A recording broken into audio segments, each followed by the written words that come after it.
Everyone, welcome. I am Professor Calypso Nicolaidis, and along with the Democratic Odyssey team and my friend and colleague Niccolò Milanese, we would like to welcome you to this event and especially welcome Commissioner Šuica. Thank you so much for being here, for being with us.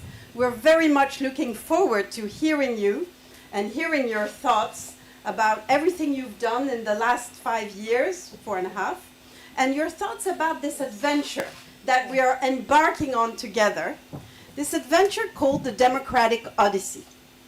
And before we give you the floor, Commissioner, we would like to just give you and give the audience a sense of what this adventure is. What is the journey that we are inviting all of you to join? You here in the room at Brussels Press Club, and you online. We know you're here. And so, what is the Democratic Odyssey? Why are we all here in dry land, thank God, for the moment? Well, we all know that, the world is in trouble. Young people, refugees, wars, crowds shouting, democratic geopolitics, pandemics, transformation, transitions. How do we manage the mayhem of our world? How do we manage this mayhem? Well, our assumption here in starting this journey is that transforming the world as we wish it starts with transforming democracy. But how do we do it? Of course, everyone in this room has their own view and vision of how do we do it. Everyone shares that hope and ambition. But my friends, can we summarize this ambition in this way? That today we have two huge contradictory forces. On one hand, we have the democratic crisis linked to all of the big challenges of the world that we face. But on the other hand, equally balancing darkness with hope, we have a democratic transformation, an amazing democratic transformation in Europe and in the rest of the world. And these two forces are at war. And the question with us today is, well, which side will win, really? And will Europe be in this game? Can Europe be a civilian power Europe? And so this is what our small, humble part of the answer is. This is what we propose. Close your eyes for half a second and imagine a democratic odyssey as part of the answer to this great struggle of our times.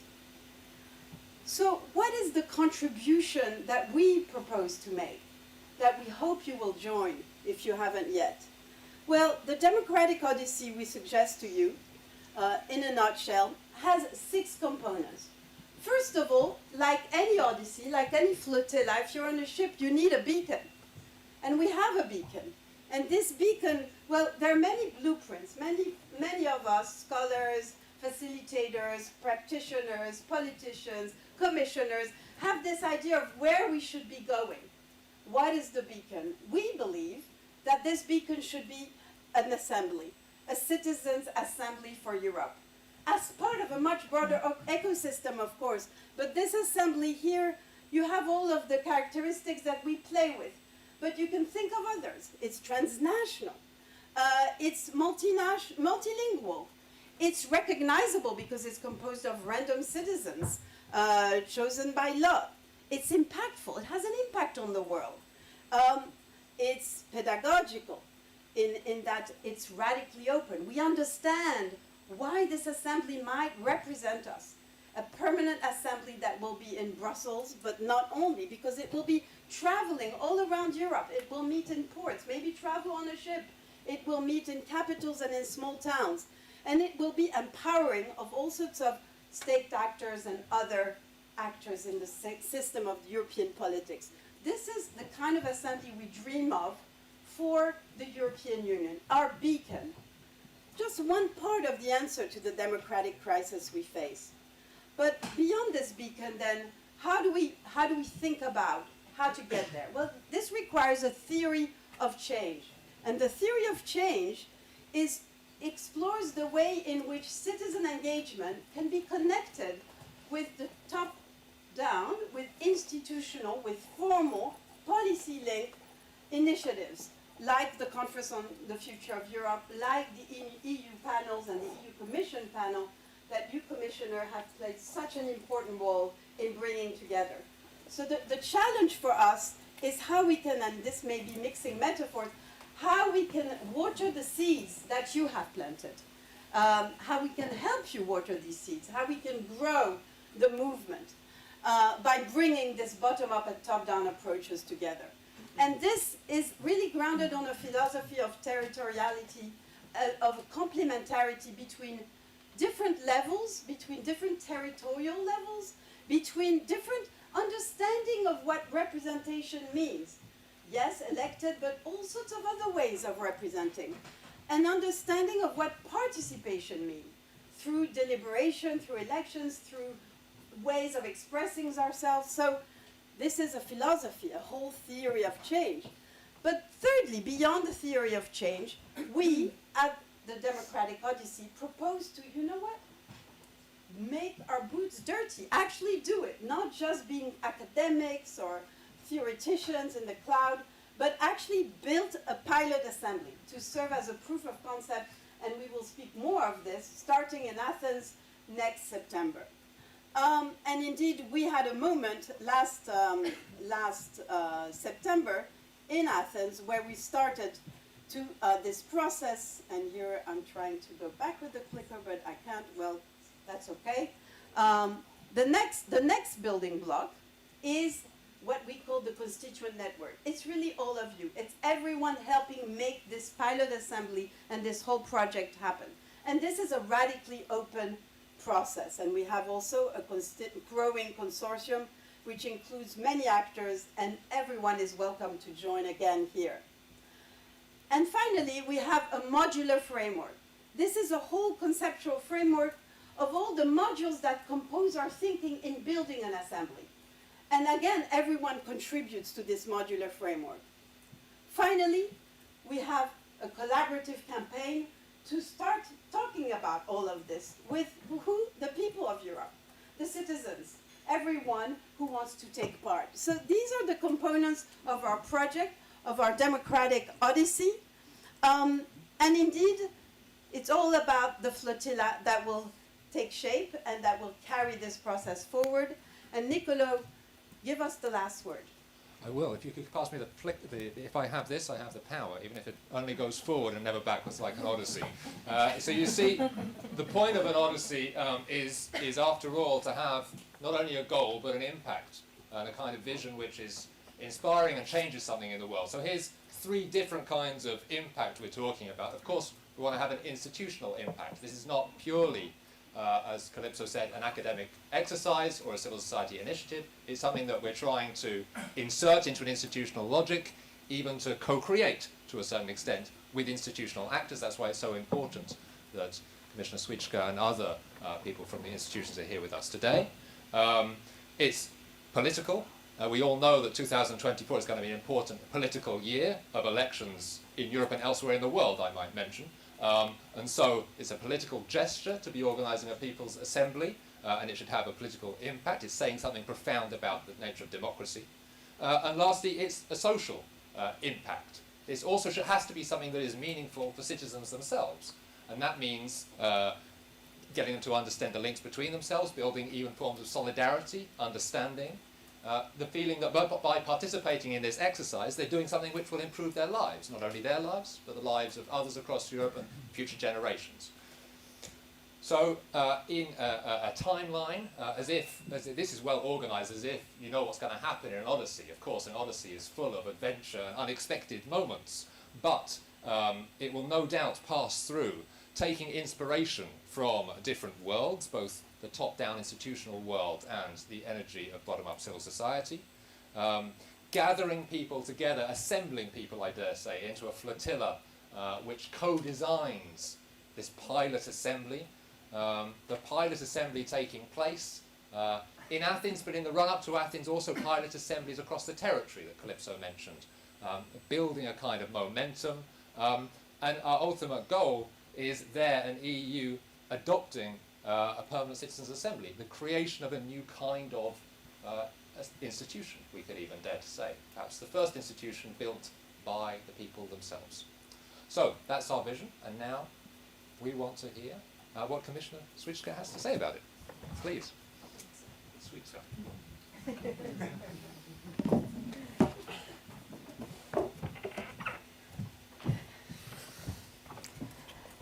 Good evening to everybody. Many thanks for this invitation, and I'll try to share some thoughts with you. Of course, Democratic Odyssey is interesting. So some people say that good sailors weather the storm they cannot avoid. So, and I believe this is true of this initiative. And I know very well from my experience as European Commission co-chair of the Conference on the Future of Europe how choppy waters must be experienced in order to get to the destination. The Conference on the Future of Europe was indeed a significant challenge itself. Indeed, I'm still impacted significantly by its outcome today. In the beginning, as all of you know, many were critical of it. Many did not understand what we were doing or why we were doing it. I am talking about everyone from politicians to the citizens themselves. Politicians believed they did not need this additional process because they already had their finger on the pulse of their constituents. Some citizens did not understand the workings of the European Union, and some did not think that their ideas would be listened to at all.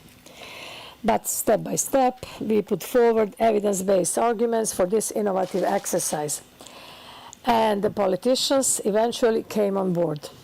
The citizens worked hard and they produced sensible and tangible proposals. And this was key. We needed the citizens to deliver for us, and they did not let us down. If I reflect on some of the key outcomes as a politician, I want to deliver concretely for citizens, because they must feel that democracy is delivering for them. Our policy making affects their everyday lives, and they must be a part of this. Voting is an important part of participating in a representative democracy. We must bear that in mind, because in less than, as you already mentioned, than 300 days, Europeans will take to the polls. Among them will be the millions of first-time voters, the youngest of whom were born in 2008. 4 member states, Austria, Belgium, Germany, and Malta, have set the voting age at 16. 17 years old Greeks will also be able to vote next year. As this considerable constituency casts its vote, young people will think about what matters to them. While I believe that voting in elections is vital to our representative democracy, there is a dynamic space between elections which requires the participation of all generations. And there is no democracy without citizens. Since the very beginning of European integration, the Commission has actively sought to involve citizens in policy-making processes through different initiatives such as citizens' dialogues, public consultations, EU funding programs, and the European Citizens' Initiative. We, as citizens, have competencies, knowledge, concerns, and we often want to do something about the things we care about. Citizens' participation in public life comes in many forms. It can be bottom-up and community-led, civil society-led, or when a public institution purposefully invites citizens to contribute to policy making. As a former mayor myself, I'm very pleased to note that the Odyssey encompasses all levels of governance. I think this is so important for building democratic resilience. The grassroots are important, and we must nurture them. The inclusive nature of this process will certainly contribute to building democratic resilience. But for too long now, we have been dealing with a progressive political alienation. This needs to be counteracted with greater political participation and institutional listening. We need a strengthening other kinds of democratic practices beyond voting. My work on strengthening our democracy brings to mind one reflection in particular. This year, we celebrate the 10-year anniversary of Croatian membership to the European Union. Croatia's accession was a defining moment of my life. Nevertheless, I never thought that just 10 years later I would be talking about the need to defend the democratic values of the European Union, and not just from external threats, but also against threats from within. The 2023 Varieties of Democracy report shows that the number of liberal democracies has declined from 44 countries in 2009 to 32 in 2022. Can you imagine that only 13% of the world population lives in democracy? Authoritarian regimes are presenting themselves as alternative models designed to discredit democratic principles and institutions.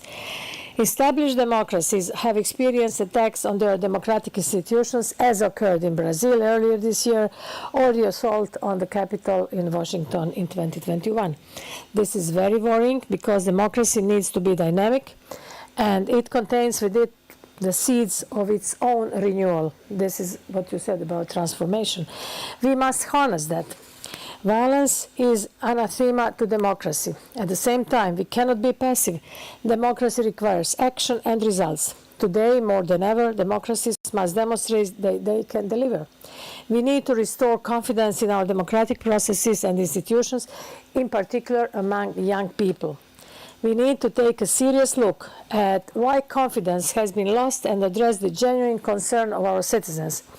Corruption and abuse of power come from within, and we must have zero tolerance for this. But there are also other challenges and threats.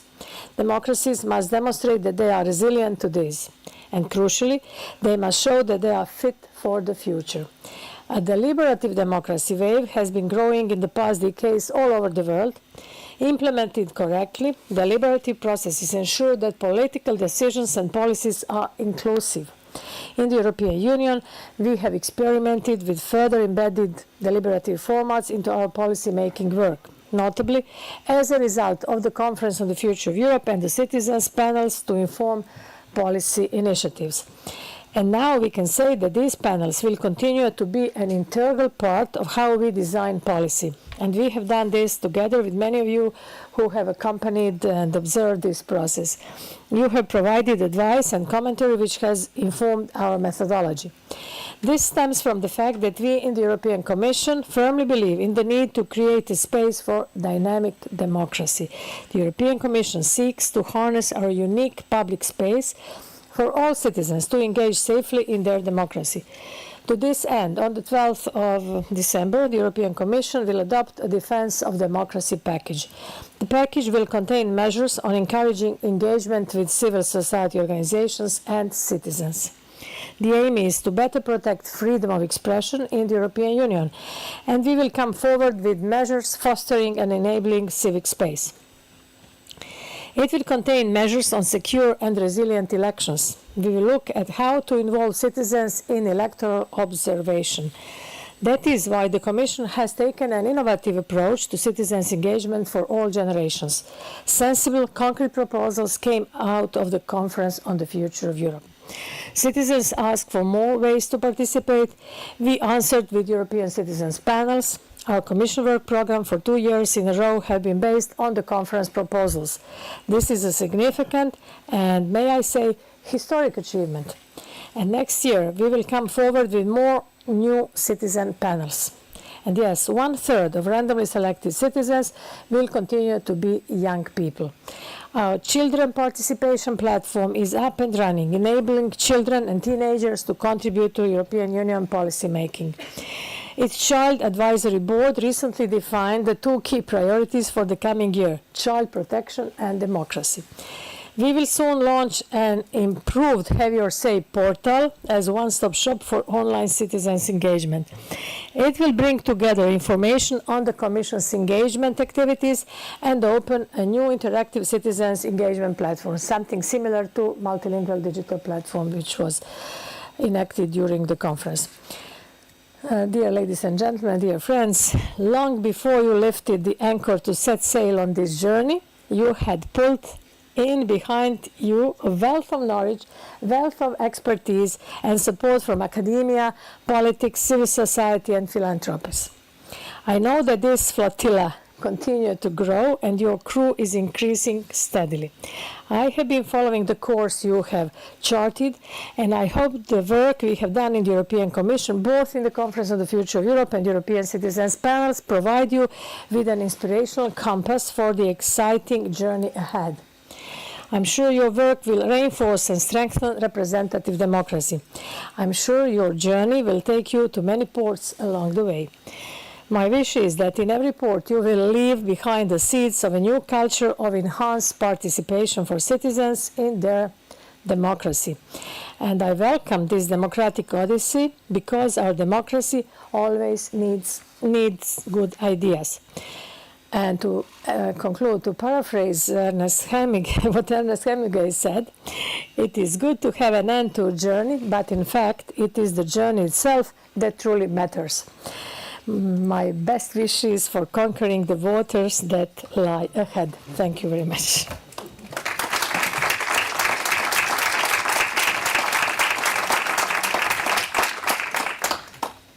Commissioner Vice President Šuica, thank you so much for these words of support, and may I dare say, for clearly joining our flotilla. And I know you're a keen sailor. My little finger told me this, so I can very well imagine you sailing with us on the adventure. And indeed, you have just described to you in very vivid terms this, what you've called the dynamic space, dynamic democracy, dynamic space between elections, and the dynamic approach that you have spearheaded with the Commission and all your colleagues. So I would like to invite now some members of our team to come here on the podium, Nicola, Jamie, Yves, Ophélie, because we would like to continue this conversation in investigating with you how our flotilla, our journey, can best indeed, as you said in closing, reinforce and strengthen the process that you've been involved with, how we can build the best synergies possible. So to start this conversation, I will first turn to Yves Mathieu, who, as you know, is the head of Mission Publique. Mission Publique, an organization that has played a key role indeed in the Conference on the Future of Europe and in the Commission panels of the last spring. So Yves has huge experience in this matter. Merci. Thank you, Calypso, Madame la Vice-Présidente, Mesdames, Messieurs. So it's really a pleasure to see all of you. I must say that when I started this adventure in '98, I felt a bit lonely. Now I feel more on board of a huge boat, and this is fantastic to see this level of interest. And also, I would say that in '98, I would not have dreamt that it would have been possible to have such active process at the EU level. So it's really fantastic what you allowed, what you experienced as a senior official of the European Commission. And as you said in your speech, there is a need to, in fact, every citizens panel has an interest for all the layers of power. When we met in February, on the 25th of February 22, the day just after the beginning of the war, you explained how you have been committed at different layers to the citizens when we talked about the future of Europe in this very specific context. And so I would like to come back on what you said earlier about this need to end the horizontal silo. So we talk about European panels, but they are of interest for the nations, they are of interest for the local level and so on. So how could we feed the appetite of elected officials, of governments from all levels for that kind of citizens' adventure and citizens' dynamic? How would you see that?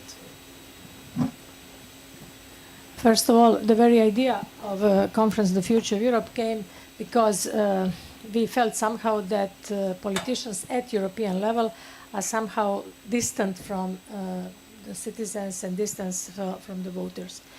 And the idea was to somehow fill the gap between politicians at European level and citizens, in order to make European citizens feel that they can influence European policy. But we did the biggest exercise ever, if I can call it exercise, Conference on the Future of Europe. It was successful, I think. This is my assessment. But I think that we need, as you asked me the question, that we need to have conferences at all levels of governance, started from town halls, local level, regional level, national level, and then European level. Because there is a gap between citizens and policymakers. Although those who are elected in the city halls or in national parliaments and European Parliament, they would say that they are elected directly by citizens. But it's not enough, because 4 years or 5 years between two elections is very long period. And if you don't interact with citizens, especially nowadays when we live in times of fast technological development, citizens are informed in a second. So we have to be in constant contact with citizens, and I think this is the way how we can improve our communication, how we can improve our policy making, and how we, in the end, everything is about legislation, how we can make better laws for our citizens. And I think if we don't have all this at all levels of governance, we wouldn't succeed in the end. This is how I see it. Since, as I said, I was mayor myself, so I know what I'm talking about. So could we promote an academy for officials at all levels to get into appetite for that kind of process, because it's still not very common, even if there are hundreds of them all over Europe? I wouldn't say that, but I would say that we have to communicate better what we are doing at all levels. We have to communicate better to our citizens, and then citizens will vote those who understand what we are talking now. But since it's also about freedom of media, it's also about way how we communicate our policies and how we, in fact, how we address our citizens. It's about that. So it's a vicious circle, but I think we have to we can revert it for sure. Thank you. And this reaching out is exactly the ambition, really, of the Democratic Odyssey, to communicate with citizens, to work together. And so I want to turn to Ophélie Masson, who is a key person at the European Alternatives organization that is led by Nicolo, and a key member of our Democratic Odyssey team. Thank you very much. Commissioner, thank you very much for supporting this flotilla, this odyssey that we're on, this journey that we're on, and that we hope that many of you will join as well as we embark.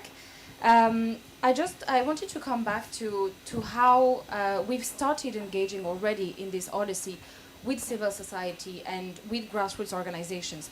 So you can see here on this picture, we were on a hill in Athens, having our first prototype assembly, which I had the pleasure of co-facilitating with Camille, also from Mission Publique. And in this assembly, we consulted with the citizens and we asked them, if we are to build an odyssey together, what should this odyssey focus on? What should be our priorities? There's two main topics that clearly showed up. The first one was about climate change, and the second one was about migration. As you have mentioned before, we have an aging population in the EU, and it might become a problem, if not already the case. That's not a secret. At the same time, we have a growing influx of migration into Europe, into the EU, and potentially one could see a form of a solution to our aging problem in that. But my question then is, what place can we give, and what place should the Commission also help to give to migration populations into the EU to make sure that they are not second-class citizens, but that they are properly integrated into our democratic systems? I don't want to be arrogant, but there is no better place than me and my team, this night to ask this question because we are working on demography and we are. I want to disclose tonight that we are not speaking anymore about aging continent and aging society, but we call Europe longevity society because so we are changing narrative, shifting narrative from aging to longevity because we live 10 years more in last 50 years and there is much more to say, but I don't want to bother you with demography, but it is connected with democracy and with what we are talking about. So we came out with demography toolbox some weeks ago, and we were looking at different strates of our society, at families, parents and youngsters and older people. And when we look at all we extracted everything from them. Everyone should be in the labor market, women should work, youngsters should also work, and their diplomas should be somehow adapted to the needs of the labor market. Then older people could maybe work longer, not retire so early.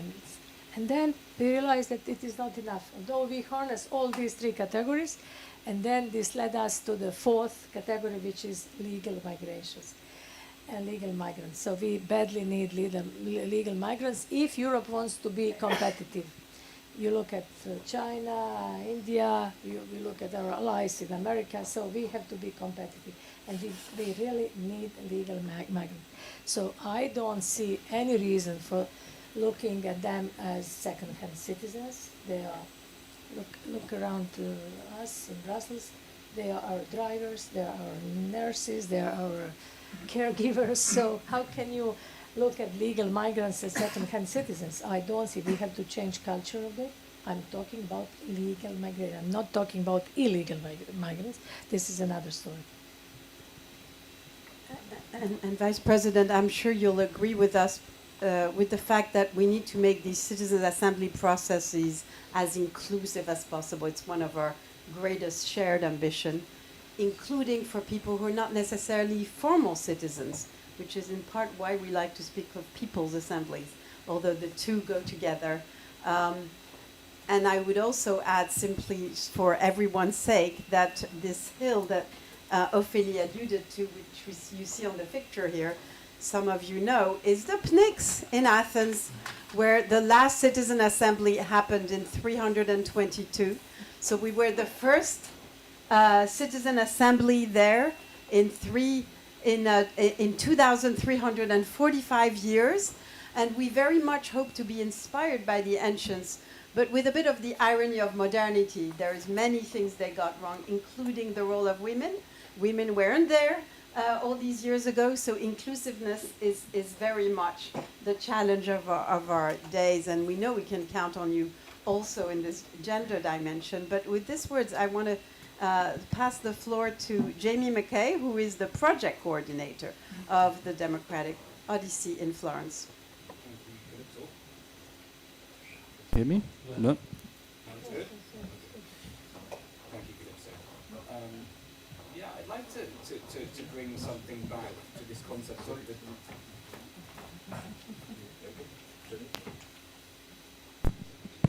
Thank you. Now it's good. I wanted to bring us back to the concept of the dynamic democracy, which is a lovely term that the Vice President brought into the conversation. Also, I think, to begin with, by making a clarification for those in the room and those following online about what the Democratic Odyssey is not trying to do.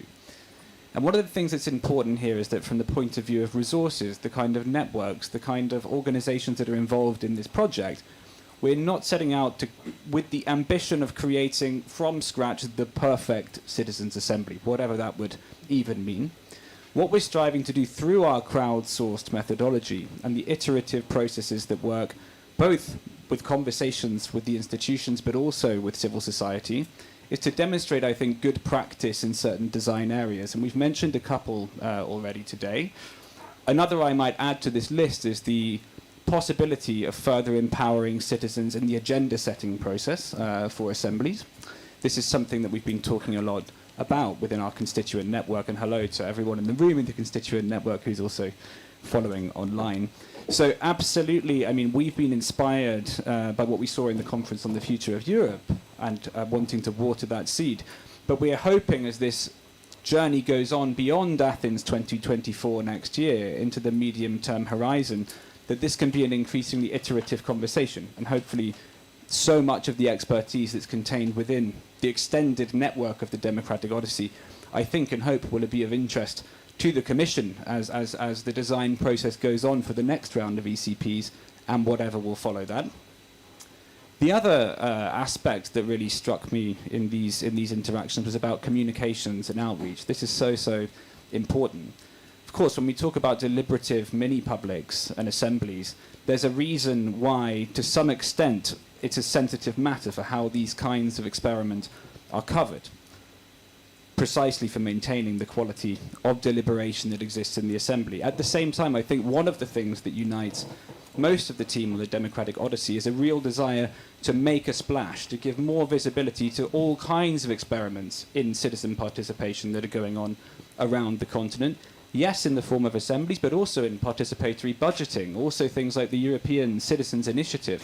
All of these instruments that are available to citizens that simply there is not necessarily always the knowledge present to make the most of what is there. So I think that if I could frame it perhaps as a question, I wonder from the Vice President's perspective, if you could share a few thoughts on the extent to which you see citizens' assemblies themselves as being able to build and strengthen Europe's public sphere, both in the concepts of civic education and in terms of quality debate related to the democratic resilience that you were outlining earlier on. I was speaking about Defense of Democracy package, which is coming on the 12th of December. So, and I said that I couldn't imagine that I will talk about defending democracy. We thought that we have democracy, but as all of us know, we have to cherish it, we have to nourish democracy every day, because it cannot, definitely now, it cannot be taken for granted, and this is not floskula, but this is the truth which we are living through. So our democracy is very important, and we have to find a way how to make our citizens be resilient to different threats. And what we are trying to do is to start from the very early age, from kindergarten, from the primary school, to teach, you were speaking about citizens' education, so how to teach our children, our youngsters, to be resilient, to differentiate between what is fake, what is not fake, what is disinformation with what is proper information. This is what we are trying to do. It is a long-term process, but we have to work on it. If we don't work on it, if we don't address this issue, we may end up in a totally different system. And this is why I think that we have to be dealing with this. On citizens' assembly, there are different types. I cannot express myself in white and black. So we are now trying our best with citizens' panels. As you see, this is follow-up of the Conference of the Future of Europe. We would like to have as many as possible citizens' panels. President von der Leyen announced that we will have ahead of each big legislation, we will organize citizens' panels. I would like to have it as a rule, but of course it depends on budgeting, as you mentioned. So we are trying our best, but it's not only European Commission. We also need other institutions to follow this example. And this is not only institutions that are at the European level, but as I said, all levels should be involved. And if we can penetrate at all levels and show it as it is in Ireland, or it is in Eupen here in Belgium, or in some other cities in Germany also, maybe we can be better in our policy making, and we can be better with our interaction with our citizens. But I'm a little bit doubtful on the size. I think we had, as you know, 800 citizens during our conference at European level. So I think it's very good sample, but we need more citizens to be involved. But democracy also costs some money. Vice President, Šuica, I think we share, all of us here in this room and with you and with all of our friends listening online, this long-term vision that there will be a moment when it won't be 800 or even 8,000 citizens, but all citizens will be familiar with Citizens' Assembly, with the processes that you have so much contributed to bring forward. It will happen, and we very much hope that and believe that in the next few months, in the next few years, may I say, we will continue to work together with this vision. So in thanking you very much for sharing the launch of this journey with us, I'd like to ask everyone to join me in thanking you for being here.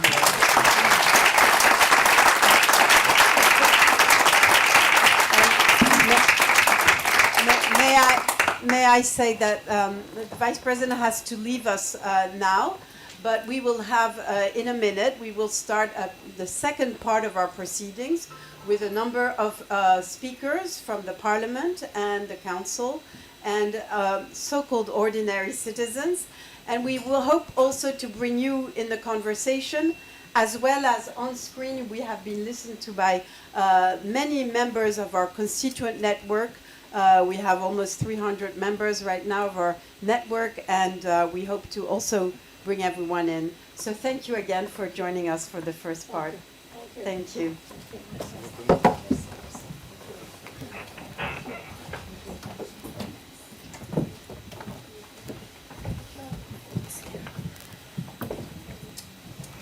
Okay, so I'm taking the helm again of this Odyssey and changing the microphone.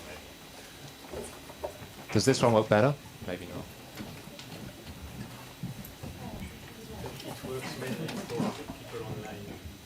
It works mainly for the people online, but I think you can hear me better with this one.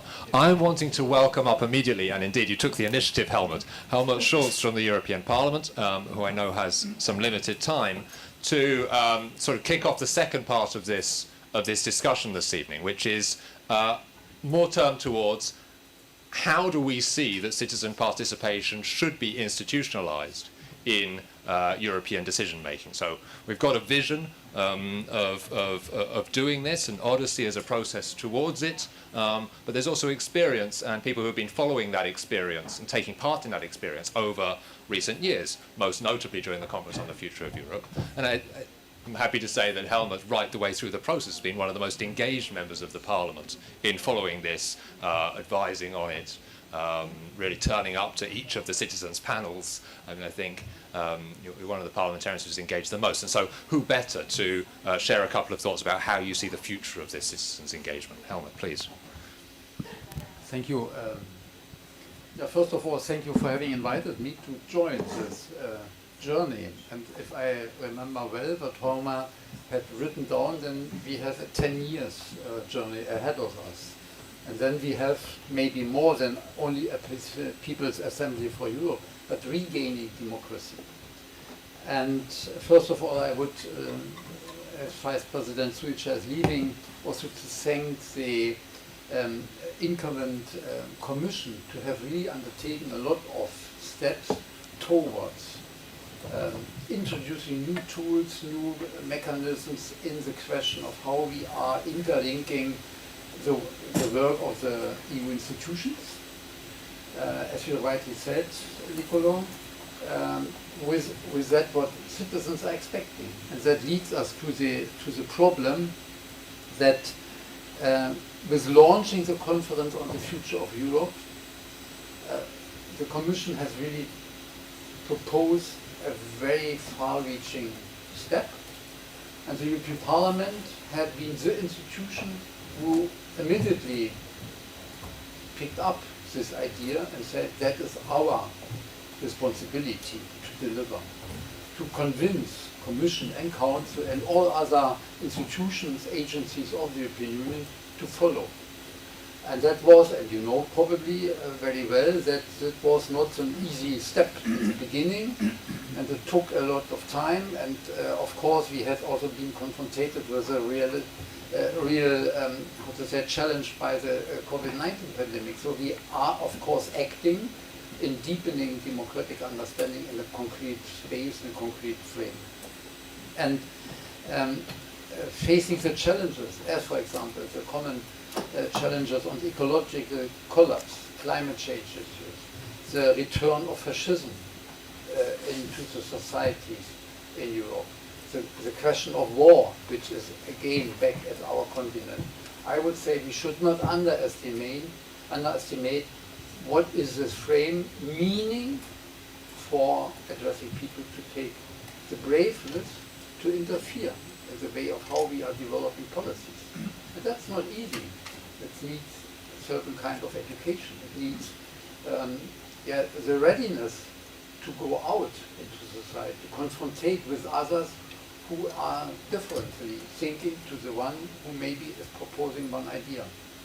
And in this hope, I also hope that the Commission, the outgoing Commission, we have 2 elections in 6 months from now on, and then the new Commission, to continue this struggle, to be an addresser under the scrutiny of the European Parliament, and accompanied by the will of the Member States to go into this direction of deepening democratic structures, democratizing the institutions as we have, and maybe we need to come to the point that we have a People's Assembly of Europe. There are already a long time ago proposals from various parties in Europe saying we need a new understanding how the Parliament is working through new ideas that should be not only directly elected representatives, but in such a new version of parliamentarism, a combination of local, municipal, regional, national, as well as supranational forms of interfering. And that leads me to one answer to your question, to how I would see the responsibility. With a report of the European Parliament just launching the proposal to the Council to introduce changes to the treaty, amending the treaties, it was obvious, with only 20 votes in favor, majority votes in favor of doing so, with a lot of hesitation from directly elected citizens, representatives from the citizens of the member states, who does not want to go into this direction. And one representative in our co-chair's role from the ECR, from Poland, he said that is not the Europe we want. We don't want to have a deepened European integration. We want to have this internal market functioning, and in the functioning, we are competing with each other. And I don't think so that this idea of the People's Assembly is following this line. So we have to be very concrete and precise in the next days, weeks, months, and probably years, but I hope it is not too long, that we are going into the details. What we really want. Do we want to have an internal market functioning, or do we want to have a European Union which is really delivering to the expectations of citizens, and by that to incorporate the proposals, ideas, and the rights of citizens in co-decision making in the way of how we want to develop this European Union. And I think this is a task, the real challenge for all forms we are introducing when we are starting this project. I can only but congratulate Calypso, Nicolo, and all the others who have launched this project, because it is an additional form, an additional way of how we are organizing ourselves. And we have to rethink the relationship between member states, European Union decision-making level, a supranational structure. We have to rethink what is the sovereign in this development. Is each human being in the European Union, including, I found the question very well on the migration, are they who are coming into our societies able to participate in the decision making? So to be broad, to be open, to be inclusive in this way, and to be enthusiastic in giving all human beings a chance to participate, and in this way to develop this integration, this democratic integration process. And in this sense, I think the Council has to answer to our proposal to amend the treaties. I hope that the hesitating member states, I'm coming from Germany, I learned today that even Germany was not really active in putting the proposal from the Commission just on the agenda of the next European Summit. So we have to go more responsible in that way, pressing the representatives from the states and to discuss with them how we combine the ideas of the conference of the future of the citizens' involvement in decision making and in linking it to new areas where we have to lend to arrive with the Odyssey. And then, if I remember, Odyssey went on the journey, he came back changed, and even the place where he came was changed. So, and I hope that we can change all the places together in this Odyssey. Excellent. Thank you, Helmut, for this. I have to exclude, I go with the AFCO mission to Ireland to discuss these questions with the Irish Parliament. Okay. Immediately. Sorry. Well, it was great. It was great you could be with us. And I see another member of the European Parliament at the back of the room, Annemie. So maybe I take advantage of your being here to get your input on how you would see the institutionalization of citizen participation in the European Union. I take the opportunity of a couple of seconds to say, in follow-up to what Helmut was pointing towards, that of course the Parliament has voted to call for a convention. One of the things that many of us in this room as part of Citizens Take Over Europe have been saying that in any potential treaty change procedure, citizens should have their say as well. And so there's a space precisely in deciding over how the European Union should go about changing its treaties for things like citizens' panels and citizens' assemblies. So you may also want to react on that idea, Ali, but please. Thank you very much for the invitation and sorry for being late. And congratulations for launching this project, the Democratic Odyssey. I think it's a very welcome project. I see very familiar, many familiar faces in the room, and I really appreciate the fact that you are involved in this kind of projects which bring citizens closer to the Union. It's also our objective in the Parliament. That's why we adopted a couple of months ago a report which calls exactly the institutions to do exactly that, to involve citizens more in the decisions of the European institutions. And basically why we need this, because I think the European Union was born with, I would say, with original sin. And this original sin is the fact that it was designed as a project of the states, not a project of the citizens. And this is something that we see even now, the fact that the citizens are not connected to the life, the democratic life of the Union. We see the fact that they are disconnected from what we are doing here. We see the fact that we are disconnected sometimes from, the wishes of the citizens. And what we say in our report is that we need this, we need to upgrade the democratic setup, not only of the European Union, but of the democracy itself. And I think this citizens' participation mechanism are really fundamental in order to gain trust, to regain trust of the citizens in the democratic institutions. What we proposed in our report is to have, we called it European Agora, which is very much similar to the Odyssey and to the project that you are proposing actually.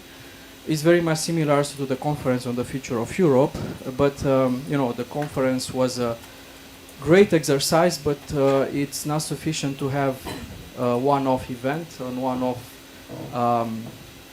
conference involving citizens. I think, and we think in the Parliament, at least the majority of us think in the Parliament, that we need to do this in a more structured way, in a more permanent way, And that's why what we proposed is to create this European Agora, which would be sort of embedded in the decision making of the Union. In which way? You know very well maybe that the European Union works on the basis of the work program of the European Commission, which is, well, the European Commission consults with all the institutions at the beginning of each year, with the Parliament, with the Council, with the Economic and Social Committee, Committee of the Region, and so on. So this is a great exercise in order to set up the priorities of the Union for the next year, and which would also feed the State of the Union address of the President of the Commission. So our idea was, why not involving the citizens also in this exercise that we already have in place?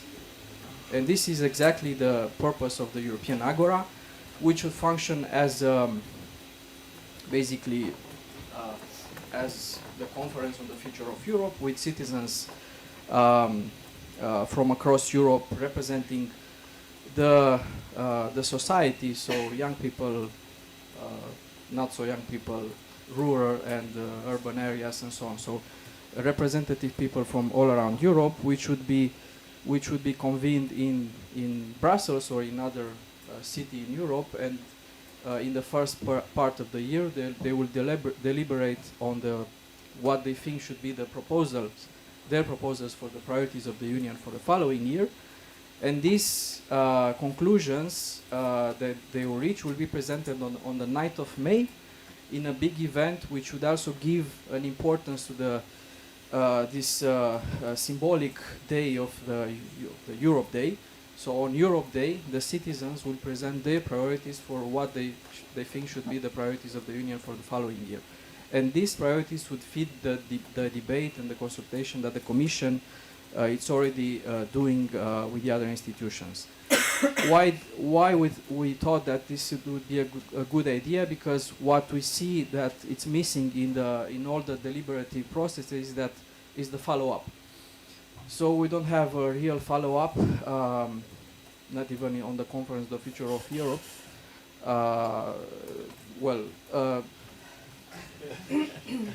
I see that you are not happy with this, but it's true. We have, well, I would say it's convenient to say we did this follow-up because we already had this in mind already. So the Commission says we follow up on 90% of the initiatives, or I don't know how many. But actually these were initiatives which were already pending in the work program. So I would not say that this is a proper follow-up. I think we need more. Okay, and this is the idea of the Agora. Thanks so much for this. And I think I can say on behalf of the Odyssey crew that are here that we're very much in favour of trying to work together with the Parliament around the idea of an Agora that you have mentioned. I mean, the point of it being an Odyssey and having a flotilla is that there's many different boats working in different aspects of a sort of democratic ecosystem.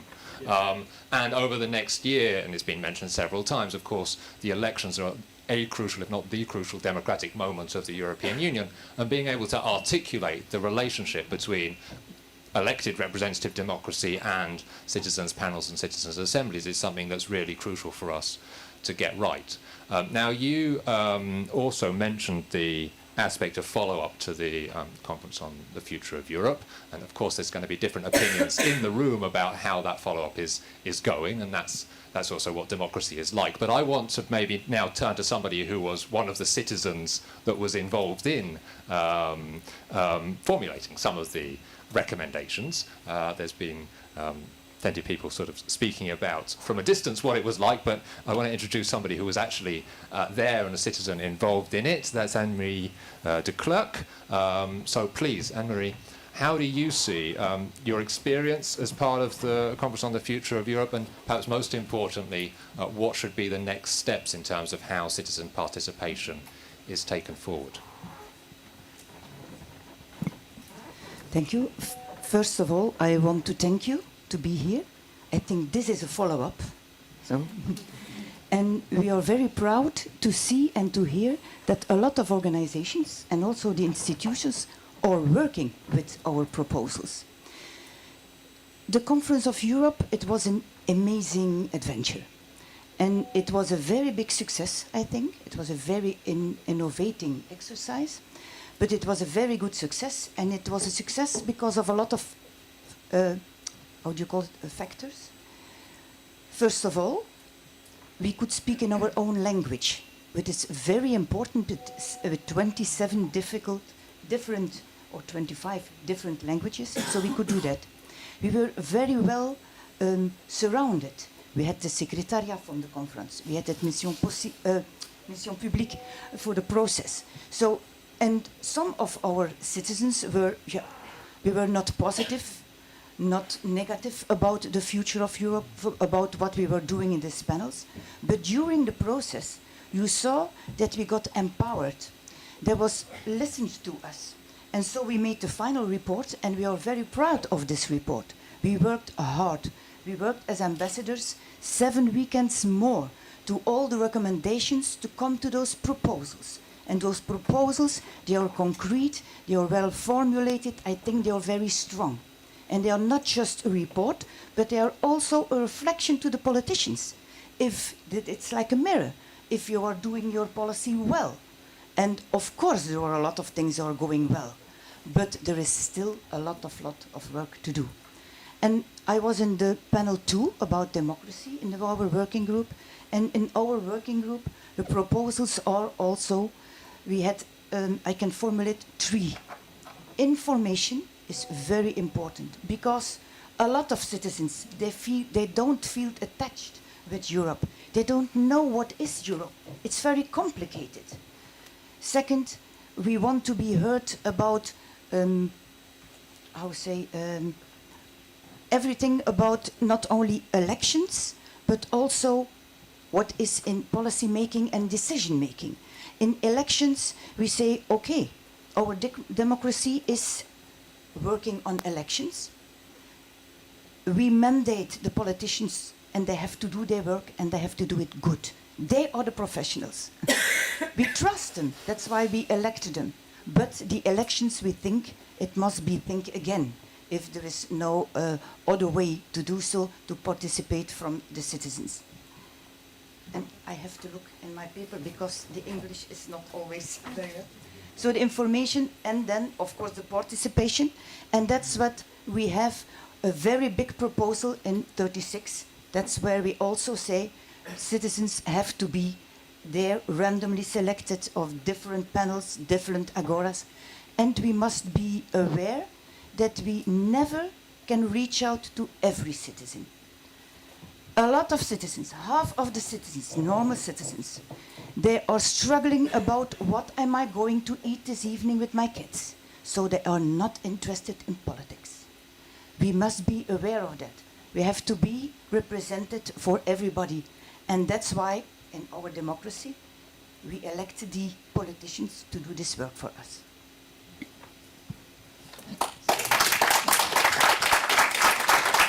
Thanks. Thanks for these words. I want to invite someone now who works closer to the council, Simonetta Cook, who I know is going to speak in a personal capacity, but nonetheless you are more attached to the third EU institution that we haven't heard from this evening. So, Simonetta, what's your reaction to what you've heard from the diverse crew of the Odyssey, which mixes, as you've heard, sort of elected politicians, academics, civil society, randomly chosen citizens? How would you see the future of citizen participation in Europe? Why? Just go for it. Yeah. Do you just all hear me? Okay. Thank you very much. Yes, as you mentioned, I work for President Michel, but I won't be sharing, or rather presenting his opinions on the matter. You'll just have to put up with my personal ones instead, I'm afraid. I had some notes here, but I found myself actually scribbling a lot more than I thought as a result of this discussion. But I think one thing from the outset, really congratulations, because I think you're launching a fabulous project, and I think it's audacious, it's fun, it's empowering, and I think it's different. And I know that Commissioner Šuica mentioned a lot the fact that the Commission is introducing a lot of new tools, and maybe I'm a bit too influenced by the experience in the Council and the European Council. Member States, I don't think I'm revealing anything here, are a bit less adventurous sometimes in that regard, and perhaps a bit less novel. So I think not only is the idea of the assemblies original, but I imagine the ideas coming out of those assemblies are going to be very novel. And this is something that I think the EU is in desperate need of, innovative thinking. I think we do need to push the boundaries of the status quo. I think the last thing anybody wants is the EU to become sort of a bit stale and a bit outdated. We need to be injecting it. It's not, the EU, and maybe I can speak, the Council, it's not this sort of savvy tech startup that's really innovative and wants to be have breakthrough ideas. It's that the EU is a big machinery. It's sort of slow. It progresses with caution. Novel ideas can get a bit lost in the wash. So all this just to say, I think you're thinking differently. I think you're thinking out of the box. So kudos to you. And secondly, you're also thinking the right things at the right time. I think we've got this window of opportunity that's quite rare, and I think we really need to capitalize on it.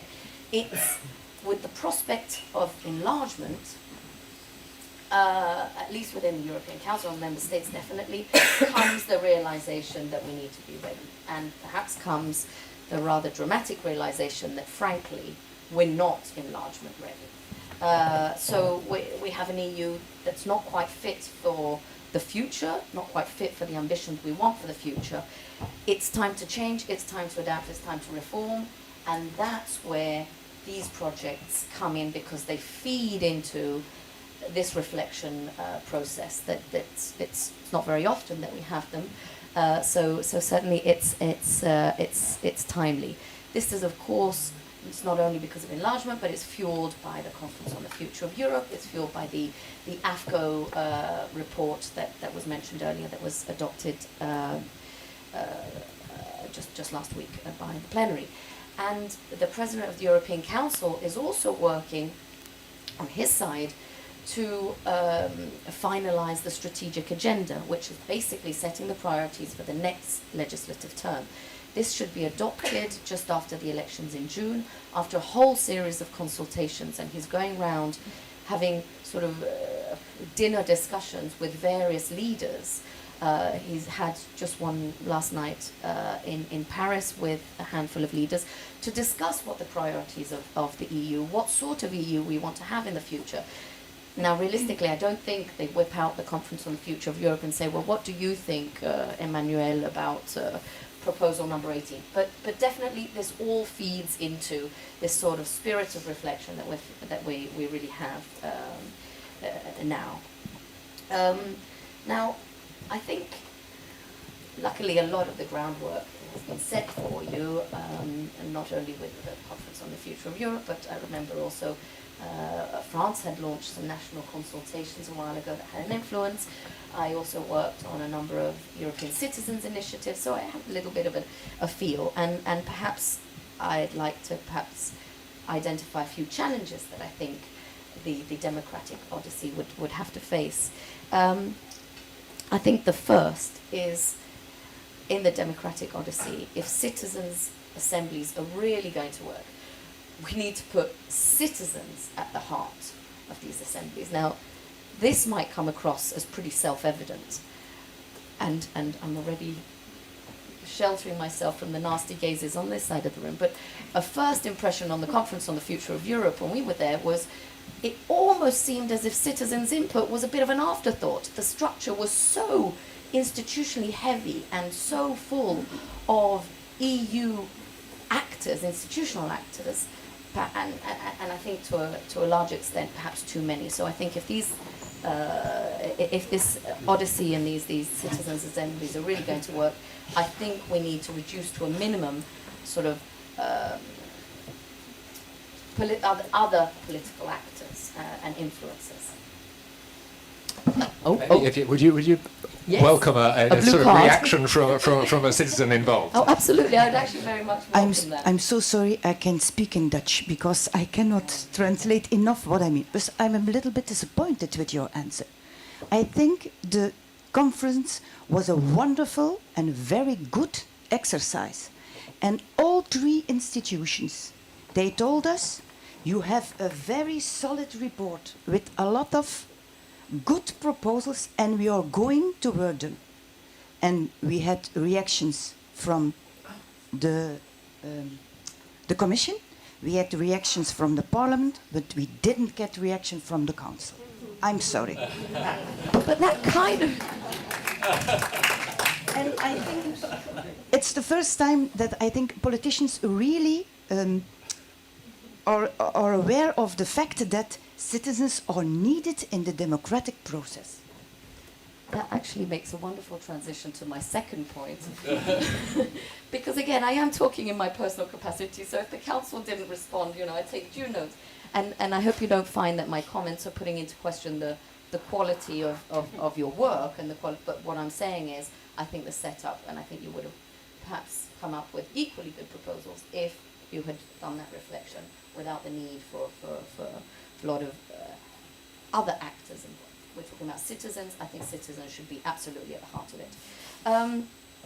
I think the second point I wanted to say is we need to envisage a mechanism that allows citizens, say, to actually make a real difference. I think we're all too accustomed in Brussels to have reports that frankly, that gather dust, or proposals that can be brushed aside and can be dismissed.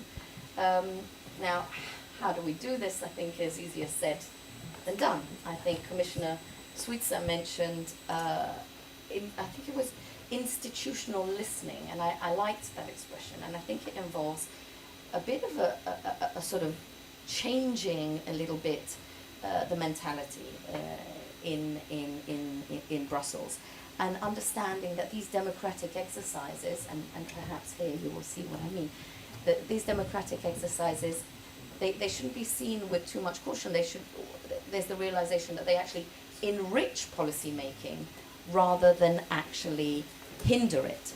And I'm saying this perhaps as a result of a bit of experience with European citizens' initiatives, where we saw that ultimately they were a great instrument to create a little bit of frustration.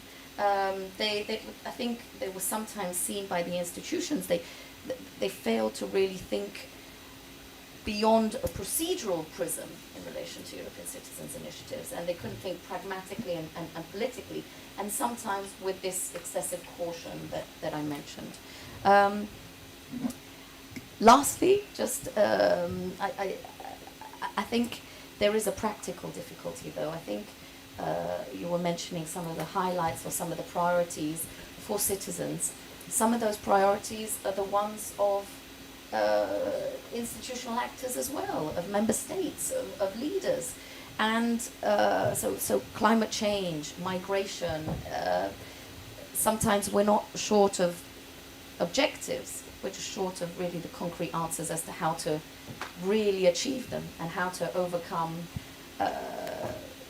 divisions within the council. And I think that's a bit less easy, but I don't want to end on a negative note. So I just wanted to say once again, I think we're going through, frankly, a really tough time for the EU.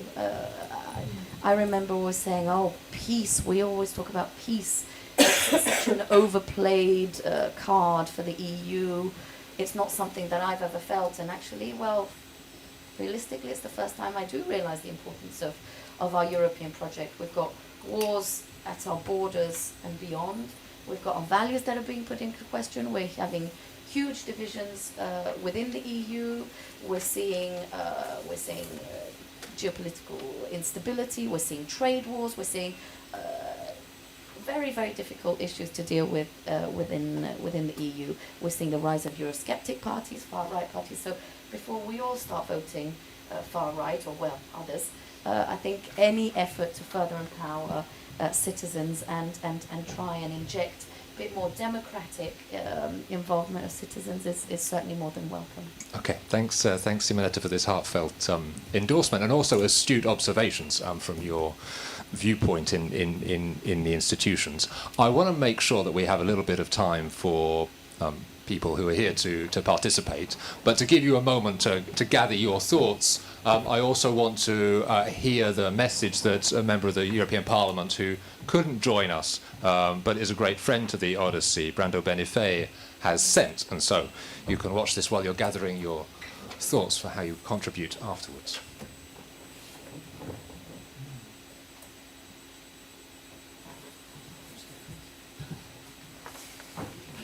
Any moment now.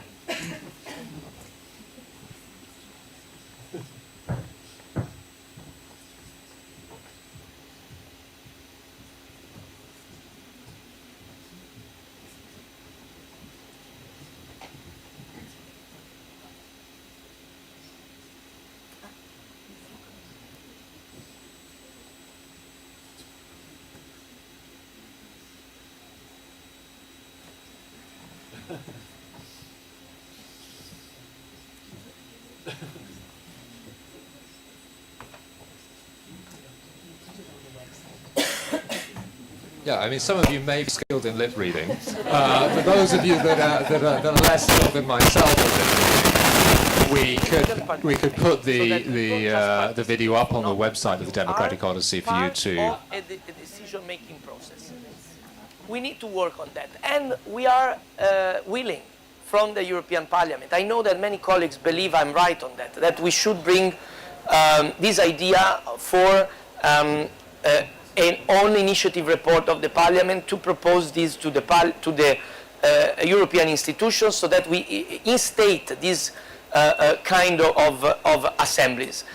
We need to discuss how they should work, how they should be precisely part of the process. But I just wanted to say that I really think we need to work on this, and I know you are working on precise proposals, and I think it's important that we continue discussing and working together. I'm happy if I can be of support for the development of this project. Let's keep in touch and let's build a European Union able to integrate more a direct participation of citizens that I think is extremely important and needs to be fostered in many directions. And the assemblies, a permanent structure on that could be a very important element for this path. Thank you, and let's keep in touch. Super. So, you heard the endorsement from Brando Benifei, and as promised, I want to give a few minutes for thoughts from those of you that are here, contributions, ideas about what the Democratic Odyssey ought to be like, what the future of citizen participation ought to be. Who knows which microphone to use? And don't hesitate to put your hands up. I don't know if there's a mic that can travel around. Is there a mic?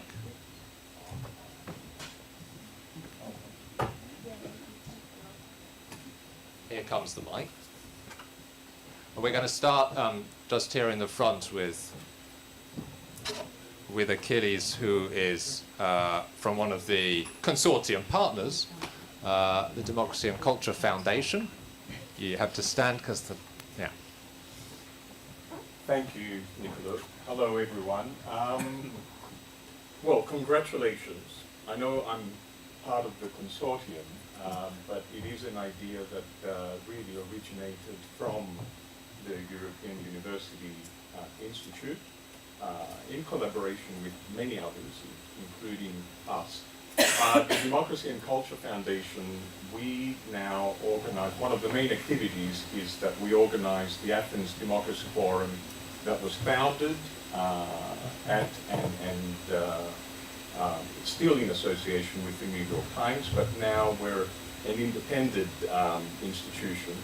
And the mission is to help democracy evolve. The mission is to empower society through citizen engagement and better governance. The two are definitely interlinked. You can't have good governance if you don't have citizens participating. So we believe very, very strongly in that. And I'm very excited to be part of this because one of the projects that we do at the Athens Democracy Forum, or that has come out of the Athens Democracy Forum, is reimagining the building blocks of democracy.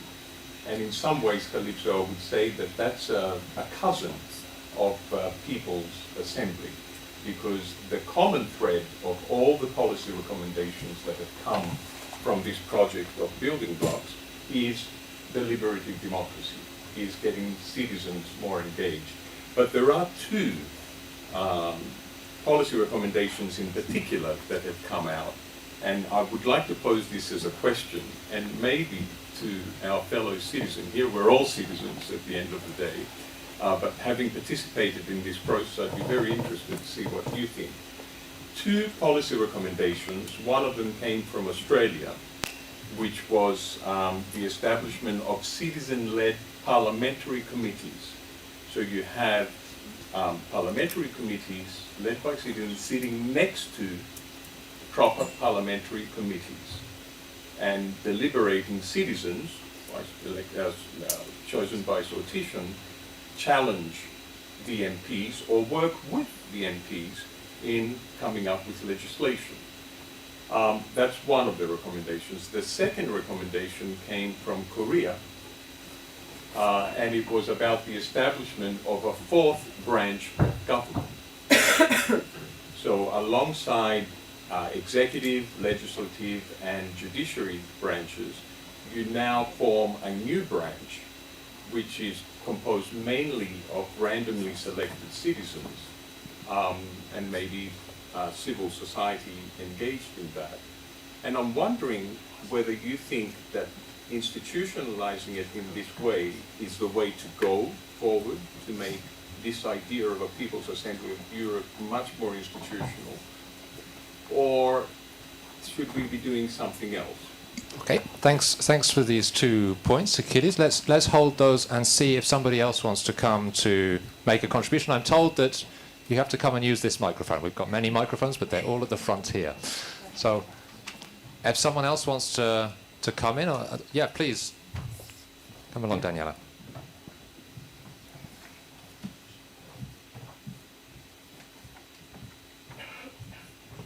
Thank you so much. Thank you to all the speakers. My question is mainly for our council connection in the room, because you mentioned a keyword, and that's reform.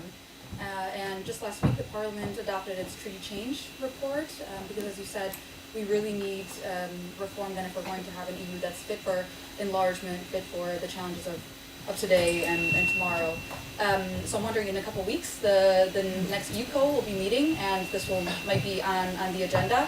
The European Parliament has clearly positioned itself in favor of a convention. The Commission has also echoed that call and supports the Parliament's call. So now we have officially triggered Article 48. I wonder, maybe also in your personal capacity, what that could look like, how the next meetings will go, and if you could also imagine a convention process that looks something like the Conference on the Future of Europe, that involves citizens and more in a bottom-up approach. Thank you. And is there a third? Yeah, and then we'll come back up here. There's a microphone appears. Ok, well, ce ne sto Sofia Viviani, Movimento Federalista Europeo, European Federalist Movement. So I completely agree with the question that was just asked, so it's quite similar. I understand you don't speak for the Council, I completely understand that, so I don't want to ask a question for the Council, this is not the place or time, but more of an opinion around also for the other panelists. It looks to me, apart from the report, also in the last years when we tried to change the treaties, of course the main obstacles always came from the Council, and we all know that, and part of the Parliament for sure, but mainly from the Council institutional-wise. So when we talk about citizen engagement, there's always this obstacle when you need to choose, like, what's your priority, like member states or the citizens? Or do you believe member states are already a good enough representation for citizens? Then okay, the two things can come together in that perspective, which I don't agree with, of course. I think that's two different things, especially when you talk about European affairs. Well, what's your take on that? Do you think because I think it's really straightforward that we all like European citizen engagements and elections and panels and assemblies. We're all here for a reason, so we all agree on that. But when it actually like comes to choose one of the two, do I listen more to the member states or do I listen more to the citizens? If the two opinions don't necessarily match, which one do you choose? And that's the real question, I think, because I think also in the council they all agree with more citizens engagement, but then you need to choose. And I think this is the time for choosing one of the two if you care about more citizens or member states. So what's your take on that? Again, I don't want to take from the council, but your personal opinion. Thank you. Okay, thanks very much. So 3 sets of remarks. I'd say that you have a degree of pick and choice as to which you want to respond to, but some were more targeted at certain individuals than others. Of course, there was a particular question to Annemie about the possibility of citizen-led parliamentary committees and the 4th branch of government. So maybe I come to you first for your thoughts on those things, if you have some. And of course, anything else. I don't have. Okay. No, it's a very difficult question, but I think like the conference is a game changer, putting citizens in the middle. Now there has to be a path, and it must go slowly, because what I also, a personal experience of the conference, was the enrichment of learning about other citizens, maybe from Hungary, for Finland. It's so diverse, I think Europe needs a lot of time. But we are convinced that we have to strengthen our democracy and our values inside Europe before we can go outside Europe. And then we have, or maybe, like you suggested in Australia, parliaments, also citizens common. I think there is a way to go. It's a beautiful idea. Super. Maybe let's move along the line on more on the questions related to treaty change and who really has the power. Does this actually work? Is it no? Who knows? Hello? No? Okay, perfect. Thank you very much. Quite challenging questions. In relation to the AFCO report, yes, the Spanish presidency committed to put this immediately on the agenda, and the question now is to what extent will the European Council, will this fall on the table of the European Council in December? If I can be brutally honest, I'm not sure insisting on having it in December is the wisest option. It might be the quickest, but the December European Council is extremely heavy already. And in my experience, when there are extremely heavy European councils, topics, no? In my experience, when, is it going to be on the European Council agenda for December? Big question mark. I'm questioning whether it would actually be in our interest or in the reform Friends of Reform's interest for it to be on the agenda, simply because I'm not sure leaders will actually have the bandwidth to deal with that. I think it would be much more in our interest to put it on the agenda, or to insist that it be put on an agenda where there are not as many critical decisions to be taken, so that actually it would actually trigger a real discussion at leaders level, rather than potentially kicking the ball. Well, I don't, frankly, see it being the most effective option. Would I see an IGC with more bottom-up initiatives? Definitely, definitely. I don't think this momentum that we're seeing now, that is picking up, can easily be ignored. Should we listen more to member states or citizens? And when, as the question then there was subsequently mentioned, look, I'd really, perhaps idealistically, like if the relationship were less antagonistic, as if citizens' influence and participation were not opposed to what member states' positions are, but could be complementary. They could help to a certain extent to identify better what the real priorities are. And in my experience in seeing proposals that result from these sort of democratic assemblies, the proposals are not really that incompatible with the general aims of the EU and the member states in general. So perhaps I'm not answering your question directly, but definitely I would like to see them as if we adopted more of an approach of seeing them as helping leaders identify priorities rather than necessarily shifting entirely the focus, which I don't think is actually the case concretely. Okay, thank you. We can have more discussion about how contentious our politics should be and the differences between antagonism and agonism over that. But maybe, Alan, you want to come in from the point of view of the Parliament on the question of treaty change in particular? So we did our job. We adopted, because this is the second time when the Parliament activates Article 48, actually. We did it last year, we did it again this year, and I hope that the Council will react to what we adopted a couple of weeks ago. I agree that the agenda maybe for December it's very packed, but it will always be like that. I don't recall in the last couple of years an agenda of the Council which was, you know, not very filled with subjects. And I think if we discuss the enlargement, we should also discuss the treaty change. I think those two issues go hand in hand. It would be a good thing to discuss them from a strategic point of view, connected. And the European Council, I know that they will discuss the enlargement process, so it makes sense, I think, to discuss also the treaty change.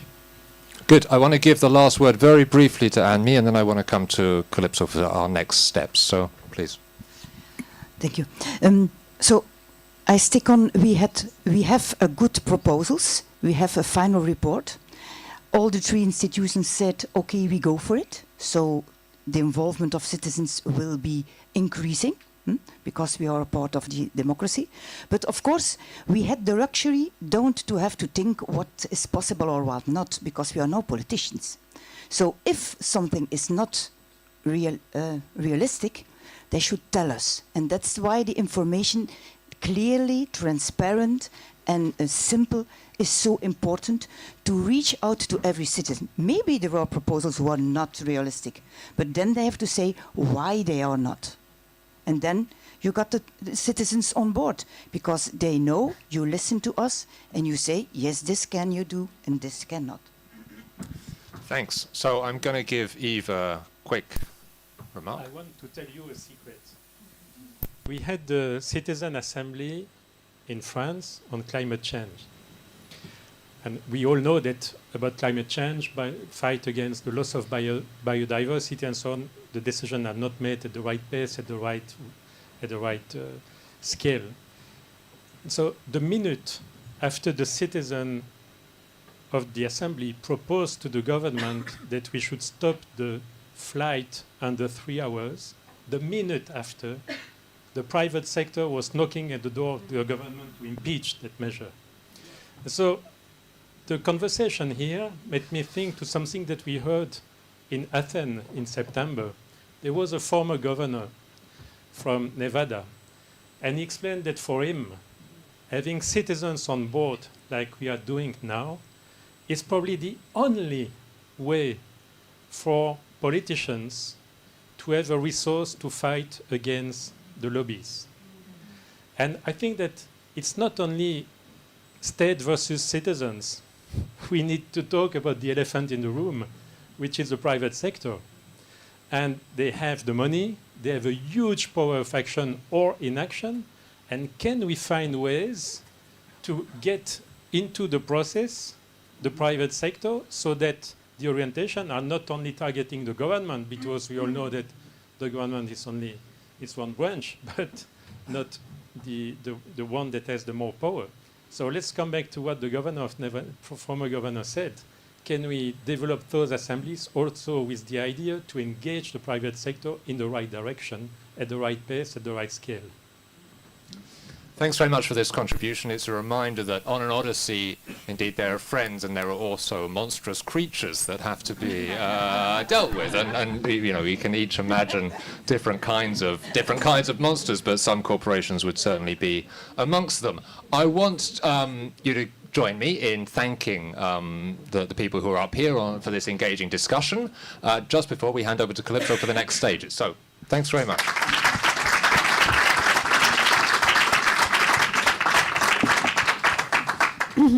Well, thank you all. And indeed, you thought you could just take off and having had a great time hearing how much is at stake here and how inspired we can all be in working together.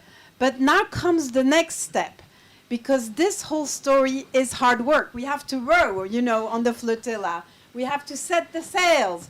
We have to weather the monsters and be careful with the sirens of this world. So the Odyssey requires all of our collective intelligence. And this is really the spirit of what we have called the constituent network. It's a bit of a mouthful, but it's kind of like, you know, in any revolution, you have une assemblée constituante. You organize yourselves as taking power, inspiring power, and this is what we're trying to do here. So the first thing I want to say and remind all of us, you've heard us talk about the flotilla, and Nicola said it again, the Friends of the Assembly. We have 80 people online. We are hundreds already in the constituent network, but everyone in this room is invited to join and invited to invite their friends to join. There is no gatekeeping, no test. The only test is your enthusiasm and your inspiration and your commitment to democracy. And I say this now also because the idea of today was not only just to be here together, but to do some of this work together. So what we want to propose is we're going to have a little break with drinks, I think even some alcohol. Am I right? Am I right, team? Here at the Press Club. And then we will reconvene in about 20-25 minutes, including online, to have a session. Probably we'll put the tables more as a circle rather than a stage. There's no hierarchy in horizontal democracy, is there? Well, a bit, but just to be together. So anyone here who would like to stay after the drinks, please reconvene here, and we will discuss a couple of, and I won't get into it now, but a couple of the specific issues we're struggling with and trying to think through for our standing assembly for the EU. So on these words, and hoping that you can stay with us, thanks again to everyone. Thank you, Nicolo, for being companion to this process. And I was going to, well, there we go. Thanks, everyone. And the drinks are there.